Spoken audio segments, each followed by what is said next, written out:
Bon, salut tout le monde. Aujourd'hui, c'est la part 2 de comment j'ai fait pour construire mon trailer à scooter. Bon, aujourd'hui, je vais vous montrer, dans le fond, comment j'ai fait mes ailes. Dans le fond, mes ailes, c'est une feuille d'aluminium que j'ai coupée de deux parties égales. Puis ensuite, les plier le plus égal possible. Ça, je suis venu me prendre des robes d'armature que je me suis coupé. Je suis venu me souder après mon frein des deux côtés. Puis en haut. Puis pour le haut, vous pouvez voir de l'autre bord, je l'ai pris plus longue. Puis je suis venu la chauffer.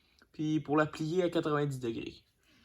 Ensuite, je suis venu me prendre des clips à tuyaux. Ici, comme ici, avec des bolts avec le lock nut.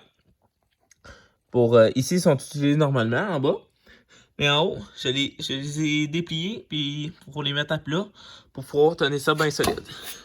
Ensuite, je suis venu me souder deux bords de métal ici pour pouvoir prendre mon support de tank à gaz que j'avais sur mon scooter avant, ici, sur mon rack que je l'ai présenté dans une vidéo. Puis pour pouvoir l'installer ici pour que je puisse transporter des personnes plus facilement sur mon scooter sans que le support soit dans les jambes en arrière. Puis c'est pas mal ça. Ensuite, je suis venu me souder deux bolts sur mon hitch ici et sur mon trailer. Sur mon trailer, je me suis mis une lock nut pour pouvoir tenir lousse, mais quand même, mais pas trop lousse. Ma chaîne qui est pas une très grosse chaîne. Puis en haut, je me suis mis une non lock nut que je serre le plus fort à main. Puis quand j'ai besoin d'enlever mon trailer, je viens que la dévisser. Puis je viens la visser en avant de l'autre. En fait, je mets ma chaîne puis je la visse pour faire tenir mes chaînes. Ensuite, je suis venu tout faire l'électrique de ma remorque. Qui part d'une pin 4 d'une pin 4 brins, comme vous voyez ici. Mais ces deux fils-là que vous voyez ici, c'est mes fils de frein. Parce que dans le fond, originalement, dans un véhicule normalement, tu fais passer ton frein dans le même fil que ton break.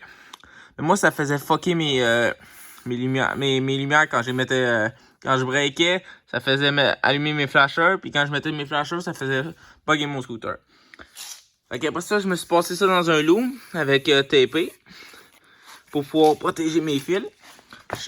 Ici, mon grand sort, puis j'ai juste bolté avec une bolt bien normale à mon frame pour pouvoir avoir à amener un fil de grande à tous les... Fait, dans le fond, je vais essayer de vous montrer. Je sais pas si vous voyez. Mais je me suis bolté mon grand. Ensuite, je me suis posé des petites lumières de coin de boîte de camion. Ici, j'ai ma lumière de flasher. J'ai ma tail light. Puis j'ai en fait, ma tail light, c'est elle qui est tout le temps allumée. Ensuite, celle-là, c'est celle de mes freins. Dans le fond, après ça, je suis venu, j'avais une peinture comme ça que j'ai trouvée au garage. Je l'ai sandblasté, là, ça paraît plus bien gros parce que je me suis fait pogner par la pluie avec mon trailer en fin de semaine. Ça n'a pas été trop le fun, hein? Vous voyez, mon trailer est pas mal rouillé. J'avais pas encore peinturé, je vais peinturer cette semaine, la semaine prochaine. Ensuite, je suis venu à fabriquer mes locks pour pouvoir bien tenir ma porte. Comme ça. Ensuite, au début, mes peintures étaient comme ça ici, mais quand j'ouvrais ma porte, elle venait à tilter, à remonter. Fait que, dans le fond, ça va me faire comme un petit bumper. Parce que ça aurait été trop tough ça me tentait pas de découper puis de tout grinder le plus possible.